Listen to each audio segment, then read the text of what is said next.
নমস্কাৰ।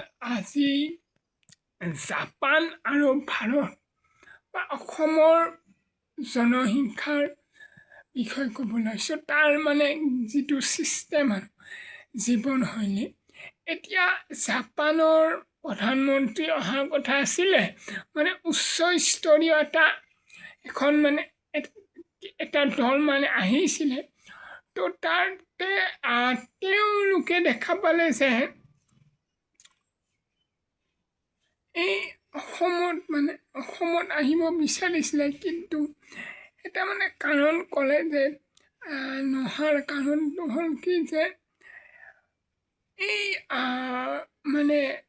যান জঁট এটা কাৰণ তেওঁলোকে উল্লেখ কৰিলে।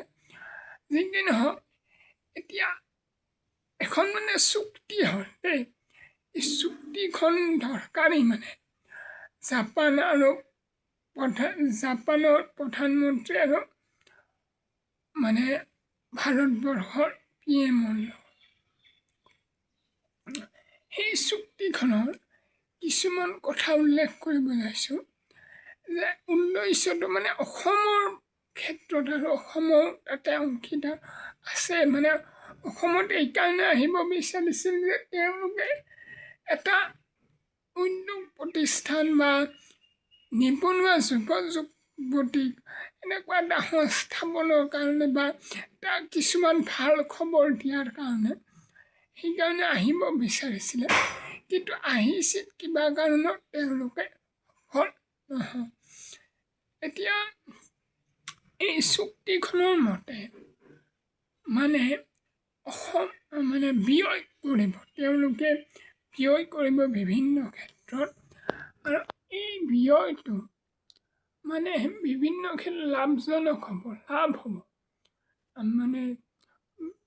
মানুহৰ ক্ষেত্ৰত বা অন্যান্য ক্ষেত্ৰত, উদ্যোগ প্ৰতিষ্ঠানৰ ক্ষেত্ৰত, অসমৰ ক্ষেত্ৰত, আৰু এই লাভ হোৱাৰ কাৰণে তেওঁলোকে আহিলে অসমত আহিছিলে আৰু এবাৰ আহিব বিচাৰিছিলে, কিন্তু নোৱাৰিলে।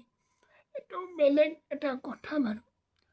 আৰু এই যে চুক্তিখন হ'ল, এই চুক্তিখনৰ ভৱিষ্যতে এটা আমি বা ভাৰতবৰ্ষৰ জনসাধাৰণে এটা পৰিকল্পনা বা কল্পনা কৰিব পাৰে যে ভাল হ'ব এই চুক্তিখনৰ জৰিয়তে। এই চুক্তিখনত বিভিন্ন ক্ষেত্ৰত এটা এনেকুৱা পৰ্যায় আহিব য'ত মানুহে সুবিধা লাভ কৰিব। এই সুবিধাবিলাক তেওঁলোকে দিব আৰু মানুহক বা অসমৰ ক্ষেত্ৰত। আৰু এটা কথা, ইয়াতে